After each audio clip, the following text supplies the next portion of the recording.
I'm Gator McKlusky. Really excited.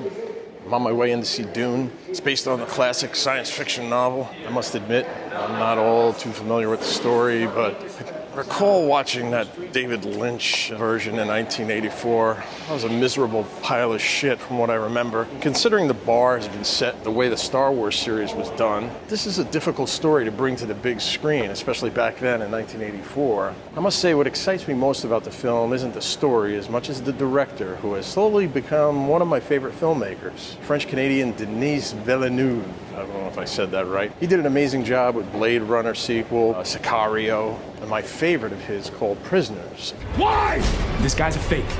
The girls are still out there. If you haven't checked out Prisoners, you're missing one of the darkest, most shockingly frightening thrillers since Silence of the Lambs. All right, now the cast they assembled for this sci-fi adventure is pretty damn cool. It's got Timothée Chalamet in the lead, kick-ass spelling of his name, Timothy, by the way. Rebecca Ferguson, who I loved in Dr. Sleep.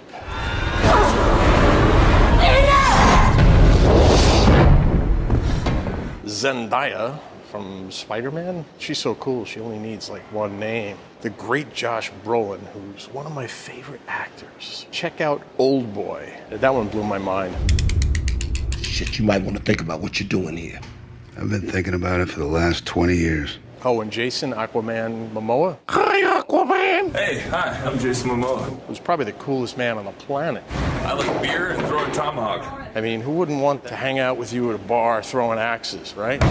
Yeah, motherfucker. But can we be best friends? Just us, for real? Dave Bautista, a Tampa guy, which is where I live. But I enjoyed his Drax character in Guardians of the Galaxy.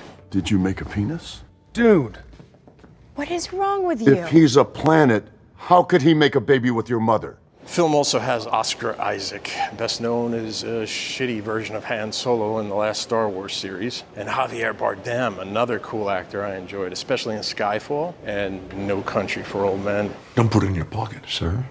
Where you want me to put it? Anywhere not in your pocket. Or it'll get mixed in with the others and become ingesticine. So what's this film about?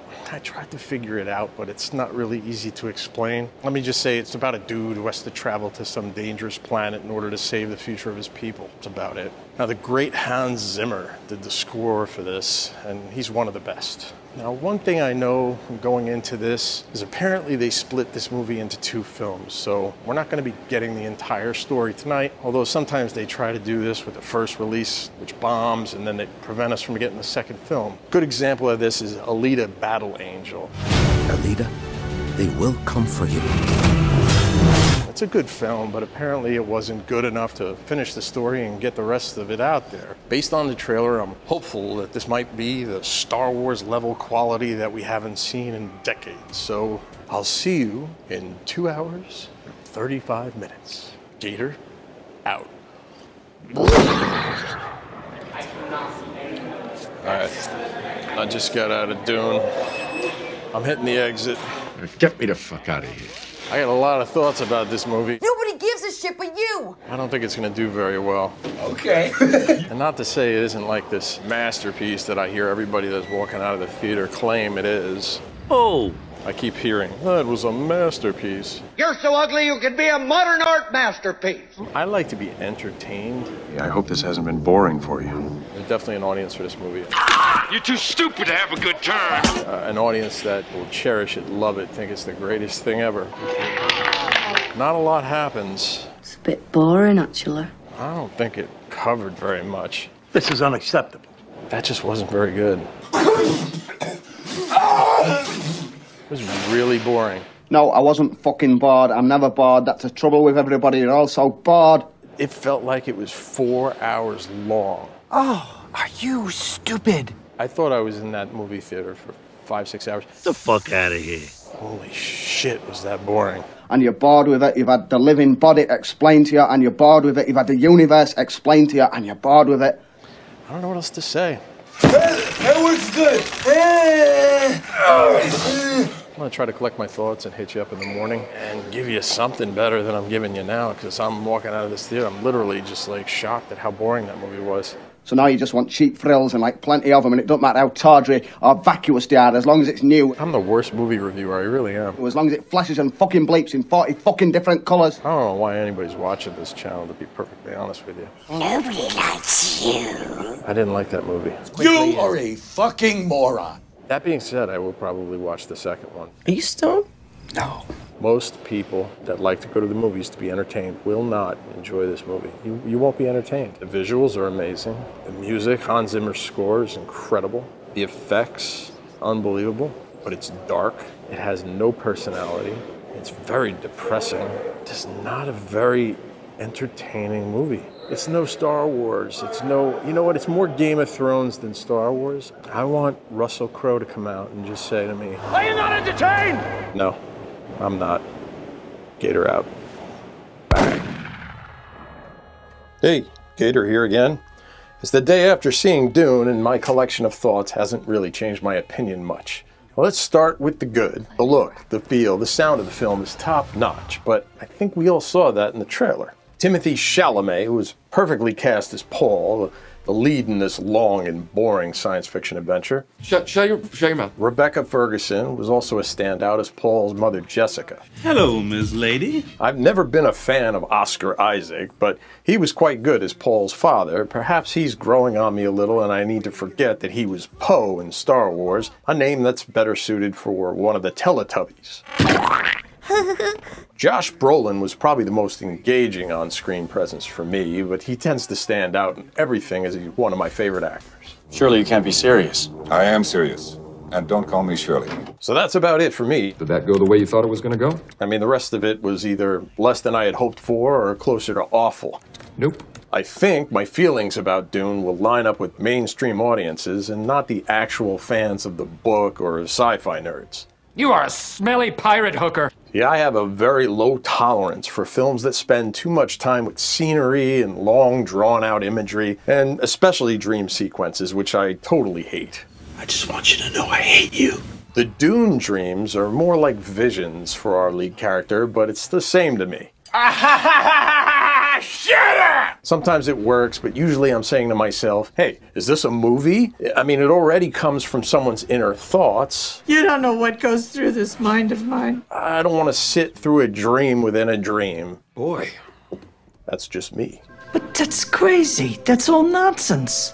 Next, and I'm back to the cast now. As much as I love Jason Momoa, he does a decent job here, but I'm afraid he may be turning into The Rock. Is Aquaman cool?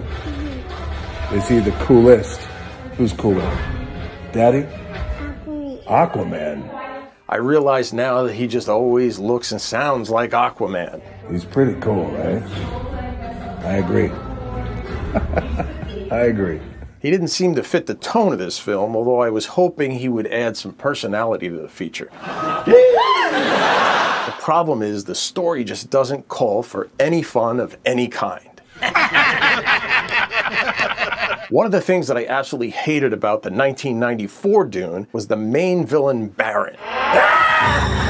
He had this absolutely disgusting fat face that gave me nightmares and to this day made me nauseous just thinking about it. You have man boobs.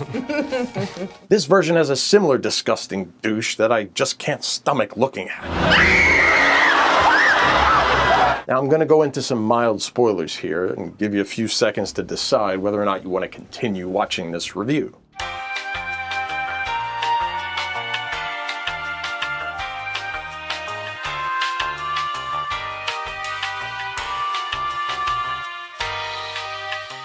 We good? Okay, most of the characters we get to know in this film get killed, including Paul's father, Duke Leto, and Jason Momoa's Duncan character. Now stand aside, worthy adversary. And Josh Brolin's character, Gurney, kind of disappears at some point. I don't know where the hell he is. He might be dead, or if I had to guess, I think he was really bored and just walked off the set of the movie. Bro, so what? Bro, so what? Bro, so what? Bro. Many of the characters were barely introduced, even though the trailer made it seem like they were a big part of the film. For example, Zendaya, who plays Chaney or Chaney, I don't know, she shows up in the dream sequences and then at the very end of this chapter for one scene. victory is mine. The fight sequences came across like characters from a modern-day Xbox-type video game. Right! They establish early on that the soldiers can protect themselves with these shields that make it difficult to penetrate their bodies. I'm invincible! I think that took away from the excitement and realism of the fight scenes. I mean, that really got out of hand fast. I actually wonder if George Lucas came up with the Obi-Wan Kenobi Luke Skywalker lightsaber training concept based on the 1965 book Dune. The relationship between Gurney and Paul kind of had that same thematic element. All right, we'll call it a draw. There was also a little Neo from the Matrix and Paul's being the one concept. May have been inspired by Dune as well. Maybe those of you familiar with the book can correct me in the comments below and see if I'm wrong on that. I am no good. Also, daggers are used a lot in the film. Stabbing and throat slashing plays a prominent role in the killings. I mean, it's a PG-13 film that would probably bore most TikTok-obsessed teenagers to death. Who gives a shit? They should have gone with an R rating and at least shown more blood and gore. Instead, they waste their PG-13 rating on this disgusting villain who makes me want to vomit. Pretty much all the stabbing and throat cuts contain no blood. Yeah, I stabbed a man in the heart. In one scene, heads are crushed with a club, but the camera pans away so we can't even see it happen. I saw that. In the end, I just found this movie to be incredibly boring, sitting there for 2 hours and 35 minutes waiting for something to happen, and so little does. Man! These long sections of scenic imagery and unnecessary establishing shots make the film feel like it's 4 hours long, much like my review. You are one pathetic loser. The story is incredibly difficult to follow for a simple-minded moron like myself, and the misleading advertising clearly didn't indicate that this was a part one. I mean, obviously, they wanted you to think that this is less of a long-term investment for us ticket buyers. This director has a history of dark imagery and long, sometimes boring films. Good!